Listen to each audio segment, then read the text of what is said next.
সীমান্ত হত্যা নিয়ে আজকে আমাদের স্বরাষ্ট্রমন্ত্রী সালাউদ্দিন আহমেদ তিনি বলেছেন যে সীমান্ত হত্যার তিনি একটা ডেফিনিশন দেওয়ার চেষ্টা করেছেন যে সব হত্যাকেই আসলে সীমান্ত হত্যা বলা যাবে না।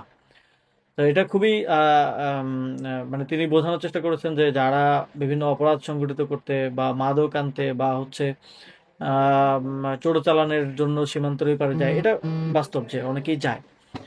আহ, সেটাকে সীমান্ত হত্যা বলা যাবে না, তাহলে সেটাকে আসলে কি বলা হবে এখন? আম, যদি এটা এরকমই হয় তাহলে সাপোজ বাংলাদেশে অবৈধভাবে ভারতের অনেক নাগরিক থাকে বলে আমরা জানি। আমরা বিভিন্ন সময় পত্রপত্রিকায় দেখেছি, অন্তর্বর্তী সরকারের সময় একটা নোটিশ দেওয়া হয়েছিল যে অবৈধভাবে যারা আছে সবাই যেন ইনফরমেশন সাবমিট করে। তো তাহলে তাদেরকে কি বাংলাদেশে ভেতরে গুলি করে হত্যা করা জায়েজ? বা পৃথিবীতে বিভিন্ন দেশে অবৈধভাবে বাংলাদেশের অনেক নাগরিক থাকেন, আপনারা জানেন যে প্রবাসী বিভিন্ন দেশে অবৈধভাবে অনেকে থাকেন, অনেকের ভিসার মেয়াদ শেষ হয়ে যায়, অনেকে জানও অবৈধভাবে। তো তাদেরকে কি সেখানে গুলি করে হত্যা করা জায়েজ? জায়েজ কিনা এটা তো শুধু মানে যদি পলিসি হয় তাহলে এটা তো সব দেশের ক্ষেত্রেই হওয়া উচিত, এবং বাংলাদেশের ক্ষেত্রে এটা জাস্টিফাইড হওয়া উচিত, ভারতীয় যে কোনো নাগরিককে এখানে গুলি করে মেরে ফেলা।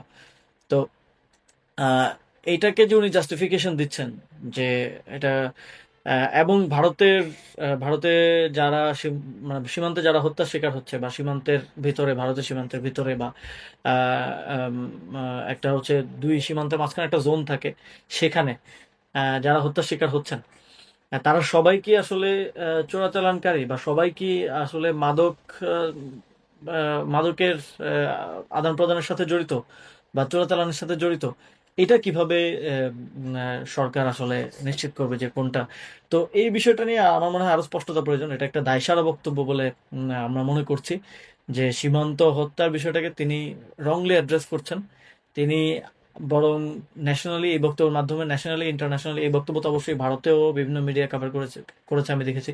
ন্যাশনালি ইন্টারন্যাশনালি বাংলাদেশের নাগরিকরা যে কিলেবল, বাংলাদেশের নাগরিকদের যে নাগরিক মর্যাদা নাই, এইটাকে স্টাবলিশ করছে। এবং এই বক্তব্যের মাধ্যমে তিনি বিএসএফ কে আরো উস্কানি দিচ্ছেন এবং জাস্টিফিকেশন দিচ্ছেন যে তোমরা যেটা করতেছো আমরা মনে করি যে দ্যাট ইজ নট রং, মানে হললি আমরা এটাকে রং মনে করি না। এই মেসেজটা দেওয়ার মাধ্যমে কিন্তু আপনি সীমান্তে বাংলাদেশের জনগণকে আরো বেশি ভালনারেবল করে তুলছেন, এবং বাংলাদেশের যে নাগরিকদের যে নাগরিক মর্যাদা সেটাকে অনেক ছোট করা হচ্ছে। তা আমরা মনে করি সীমান্তে কোনো নাগরিককেই আহ, ভারতের সীমান্ত রক্ষাকারী বাহিনী গুলি করে হত্যা করতে পারে না। যদি কেউ সেখানে চোরাচালান করতে যায়, কেউ মাদকের সাথে জড়িত থাকে, তো সেটা তাকে তারা তাকে তারা অ্যারেস্ট করতে পারে।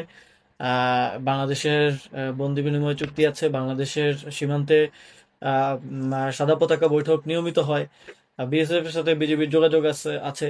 তো এর মাধ্যমে হ্যান্ড ওভার করা যেতে পারে, বিভিন্ন প্রক্রিয়া এটা হইতে পারে। এটা তো এইভাবে মানে হত্যা করে ফেলা, এবং বাংলাদেশের স্বরাষ্ট্রমন্ত্রী যার এই মানুষগুলোকে নিরাপত্তা দেওয়ার কথা ছিল তাদেরকে আরো ভালনারেবল করে তোলা, এটা খুবই দুঃখজনক রাষ্ট্র হিসেবে আমাদের জন্য।